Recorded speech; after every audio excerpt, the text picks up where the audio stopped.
2025 సంవత్సరంలో వైకుంఠ ఏకాదశి తేదీని అధికారికంగా ప్రకటించారు.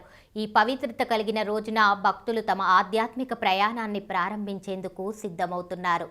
వైకుంఠ ఏకాదశి హిందూ సాంప్రదాయంలో ఎంతో ప్రాముఖ్యత కలిగి ఉంటుంది.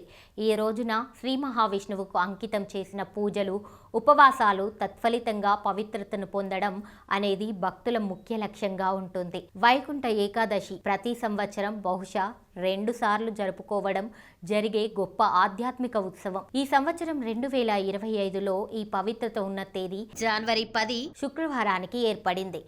ఈ రోజు నాడు లక్షలాది మంది భక్తులు భక్తిగతంగా ఆలయాలపై ఉంచి గోపురాల వైపు ప్రయాణిస్తారు. వారు జపం చేస్తూ ప్రార్థనలు చేస్తారు. వైకుంఠ ఏకాదశి పూజ శ్రీ విష్ణువు ద్వారా శుభప్రదమైన అనుగ్రహాన్ని పొందేందుకు పెద్ద అవకాశం. ఈ రోజు భక్తులు ప్రత్యేకంగా విశ్వనాథ గోపురాలు వదిలి వైకుంఠ ద్వారాన్ని దర్శించుకోవాలనుకుంటారు. దివ్యానుగ్రహాన్ని పొందేందుకు చాలా మంది ఈ రోజు వారి ప్రత్యేక పూజలు చేసే ప్రతిష్టాత్మక తిథి. వైకుంఠ ఏకాదశి రోజునే ఉత్తమ పూజలు నిర్వహించడంతో పాటు పుష్కల నది స్నానం వంటి పర్వ సమయాలను కూడా జయించడానికి భక్తులు సిద్ధమవుతున్నారు. ఇది ఒక్కోసారి పాపాల నుండి విముక్తి పొందడం, జీవన క్షేమాన్ని పొందడం వంటి ముఖ్య విషయాలను సాధించేందుకు సహాయపడుతుంది. భక్తుల ఉత్సాహం ఎక్కువగా పెరిగిపోతుంది. ఎందుకంటే వైకుంఠ ఏకాదశి రోజు స్వర్గానికి వెళ్లే ద్వారం అని నమ్మకం ఉంది. ఈ రోజు ఆలయాల్లో విస్తృతంగా పూజలు నిర్వహించబడతాయి.